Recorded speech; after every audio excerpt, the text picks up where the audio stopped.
Daniel Gaffney, welcome to the RevAmp podcast. We're really excited to have you here as a guest interview today. For those of us that don't already know you, please tell us a little bit about who you are, your role, and the company that you work for, and what you guys are doing at the moment.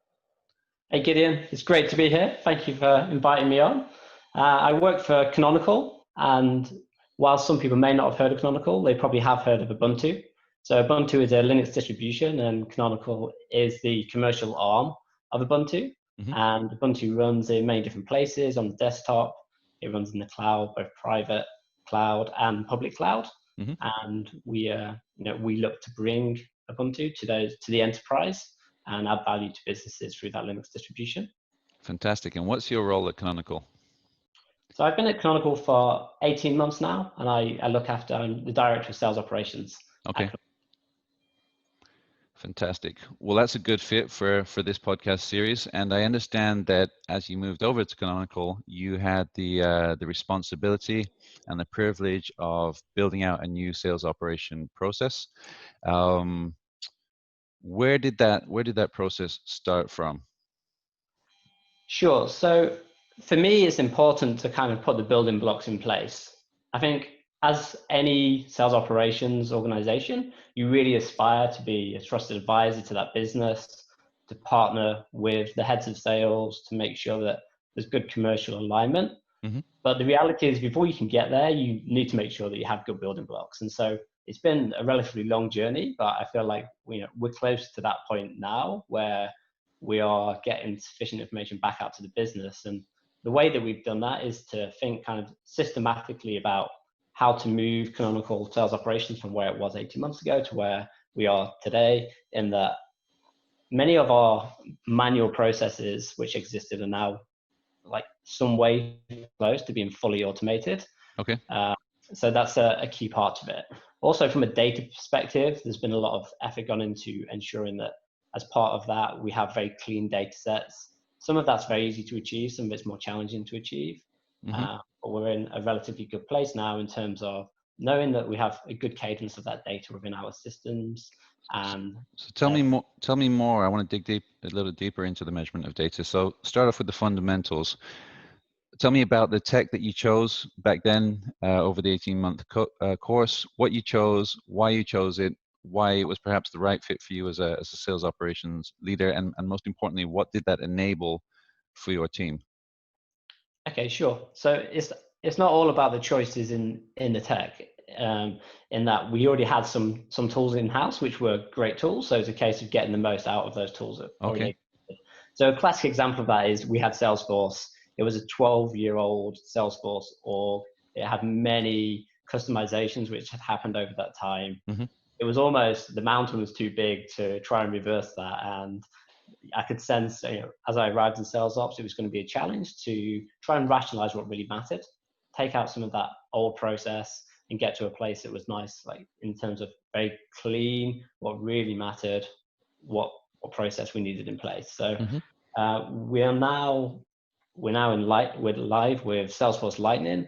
We had to do a lot of infrastructure changes in the background to allow us to step from the old instance of Salesforce to Lightning. And straight away, we yield so much benefit from that. It's a way nicer interface, and it's used. One of the benefits of that is it walks you through the process in a way more intuitive way, which just leads to better data. Presentation of information within that tool as well is much more clear in terms of dashboarding, etc., which helps people push to a cleaner data set. So that was a key area for us, making sure that we got to a base in terms of our CRM that we could build upon, where new features were being released into it and we could benefit from those as a business. That was a huge effort to get there, but there's a lot of value off the back of that. So that was a key area that we focused on. There's also been other tech decisions that we needed to make. We needed, first and foremost, we needed a CPQ tool. We have fairly complex product offerings. And we needed to make sure that our discount structures were embedded within a tool which the seller could have a guided selling experience. They could walk into the business, they could pick up this tool, they could answer some questions, which would give them a clean proposal. There were too many soft controls in the business, too many questions coming to sales ops. And whilst we're happy to help, we'd rather kind of repurpose that time into different areas that add more value than just making sure we get a proposal right. That's important, but it can just happen through a system. And so we're very much at that point now where we have that guided selling experience. There's no need for me to discount because we have discount rules and we have clean parameters within the system. And then at the end of that journey, we do use DealHub, and there's a deal room that can be used to articulate that proposal and all of the relevant pieces of information to go with that proposal for that customer to know they made a good decision. And so, yeah, we're far through that journey. Okay. Another key thing that we needed to do was bring different data sets together. A good way of doing that is using a tool like Tableau, which is what we use today. We can tell good stories with that information. We can look how leads correlate with opportunities, for example. We can look how activity correlates with accounts. But before you can kind of do that, it's not enough always just to pull that information straight from Salesforce and into Tableau. In some cases it is, but there's complexities in our business that make that challenging. And so we did a lot of work in making sure that our data model was very organized. So by that, I mean, the way that sales credit rolls up, we have a way that we do business where we have splits and opportunities. We might have a more experienced seller partnering with a less experienced seller. And the way that we need to break down those commission splits requires us to use a tool where that data model just works. So a key area that we did that was within Salesforce, but then we pushed that data into a middle database. Right. And that database we use is Postgres. So it's an open source database. And obviously an organization like Canonical, we have a lot of internal skills that can help us with that level of manipulation in there to present really cool visualization on the front end in Tableau. So unfortunately, I have a good team around me, which is our internal commercial systems engineering team, which is a bunch of very competent developers who help us with all of our internal tooling. So I'm very lucky in that respect. So that then allows us to show information back to the business. And for me, that's the most important way to get any sales organization aligned and making sure that they're on top of data hygiene. It's not enough to say, can you move this data point along? But if you can present them back a visualization of how their deals roll up against their targeted, their target, then it tells a very good story, and that person's empowered to make sure that all of their data points are clean and things are stated in terms of forecast category, things are stated in terms of stage. There's no close dates in the past, just simple points like that, and the data model starts to work. Is there anything additionally that you need to do on the alignment phase besides the data hygiene and visualization? So I would say I'm very fortunate in this respect. And a key thing that you need to ensure you have is great alignment with your sales leaders. And unfortunately, there are some great sales leaders who we do have good alignment with. But unless they buy into this, and it's not going to work, right? So we have that scenario at Canonical where those sales leaders understand that we do need clean data, and ultimately the reason they understand that is because if they have clean data, they get better feedback off that information, and they allow sales ops to present that information back to them, and they get great value from that. So presumably, sorry to interrupt you. Presumably, you were starting to automate things that they might have had to do manually themselves every Saturday night before getting ready for work on a Monday morning. I'm presuming you may have made their life a little bit easier as well. Yeah, in many ways. I certainly hope that's the case. So an area that we would do that, you find where there's not robust reporting, tactical reporting, that people are doing their own things. So now everybody goes straight into their Tableau dashboard, as a matter of course, and they know where they stand in terms of their individual performance, or if it's a manager, they know where their entire team stands. And that rolls right up and down the business. We use that same sales dashboard to kind of map out our forecast and do pipeline opportunity review, we use it up and down the entire business. So even in our sales, our CEO, the dashboard is used. On the individual level, individual sellers would use that dashboard.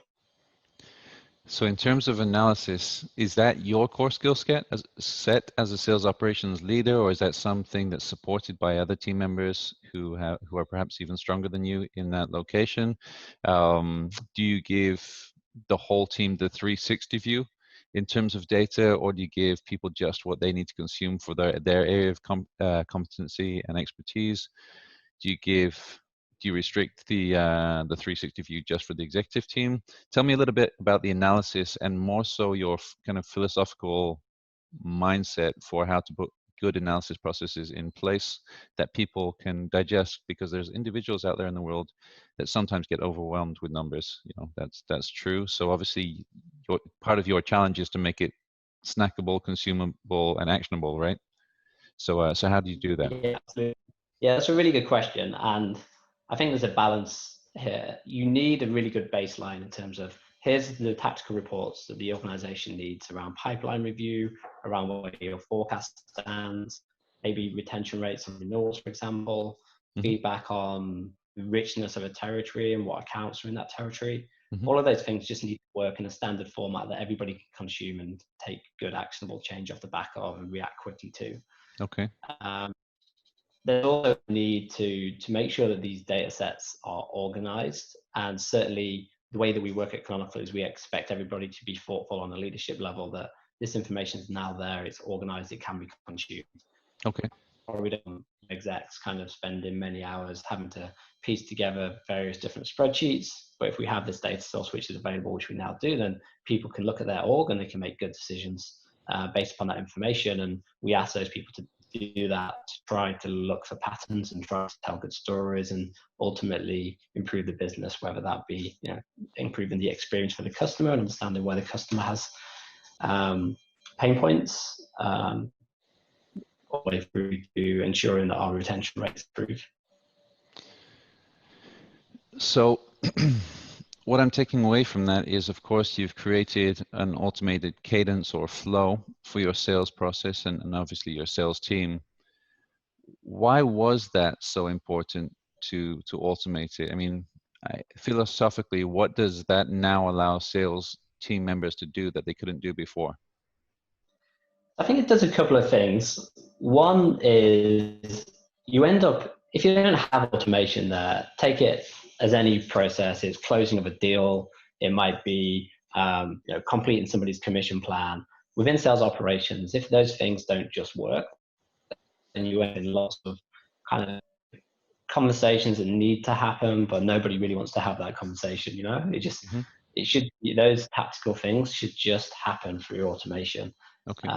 And so being able to do that then allows us as a sales operations organization to start to harness all that rich data and tell good stories with it and become an advisor to the business.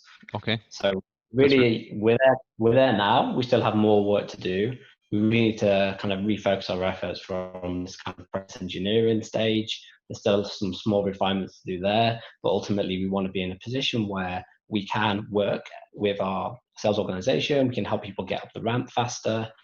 We can help people use our systems and the full breadth of functionality that's in there that helps them get to growth. And we need to be able to look at our data and tell good stories back to the business, so we can have meaningful conversations and figure out, you know, how we can do better as an organization, particularly a sales organization.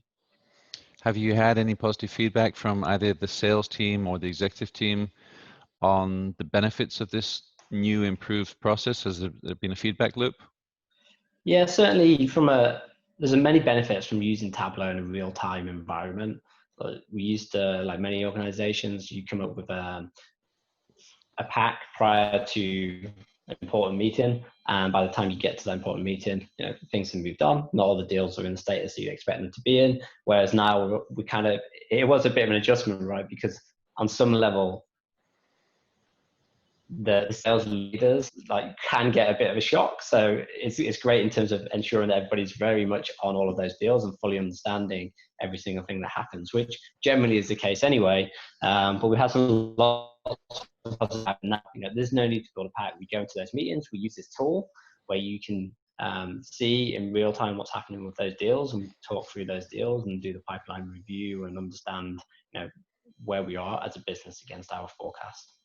So that's a key area that we receive feedback on in terms of reporting and metrics, and continue to do good work in those areas. And also around commissions, we've done a lot of work in terms of that is something that should just happen and be automated, and we're now in a stage where that happens. People have real feedback into their compensation as to where they are, which is a good thing to have for a couple of reasons. It's important for people to be empowered against their target and know how they're achieving against that. And then secondly, that there aren't any mistakes there. Like if there's any, it's just a data structure that works. There's no manual intervention in any of those processes. Fantastic. So now, if I was to ask you to summarize the 18-month process and really the takeaway learning for yourself that you'd be willing to share with other people, yeah, what are the highlights that stand out for you? What are the key milestones and such? So I think it's important in sales operations to have this balance that some things just have to happen. You never want to slow a deal down. You want to be supportive of the business. So sometimes you need to make very quick decisions and be very supportive, or you need to change your focus to make sure that something happens. But the important point for me is that you don't make the wrong decisions. So prioritization of those big tech decisions, what technology you're going to use, how you're going to change the process, making sure if you are going to change the process, you have very good alignment before you attempt to do that. So you have the buy-in from the senior execs. Right. And also in terms of technology, like you can't afford to make a wrong decision, because if you make a wrong decision, you spend a year implementing it, and then you have to reverse that and look for another vendor and bring them in and go again. So for me, that's the important thing of getting that kind of cadencing right of decision and making sure that things are effectively pushed into the business. So you kind of have to move at a good pace, but don't rush a decision that's going to eventually slow you down as a business.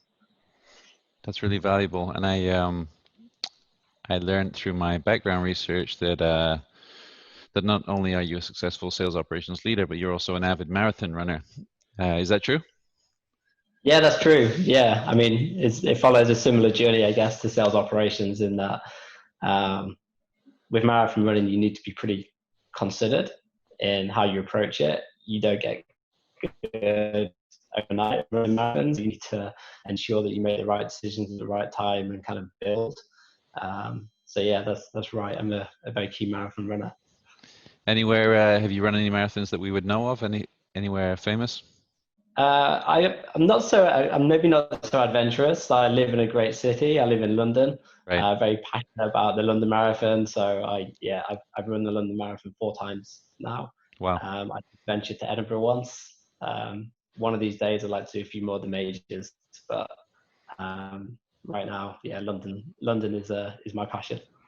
That's fantastic. So I imagine all of that bears well for you to be somebody who can pace themselves, who knows what the end goal looks like, and has a consistent rhythm to the work that you're doing. I'm sure that all of that is true, both of marathon running as well as building a good sales operations program. I've really enjoyed the insights that you've shared with us today, Dan. We feel privileged that you've been so transparent. We're wishing you ongoing success and hopefully the ability to drop in on you again in the future and hear more about your story. Thank you so much, Dan. We're happy to talk to you. Thank you. All right.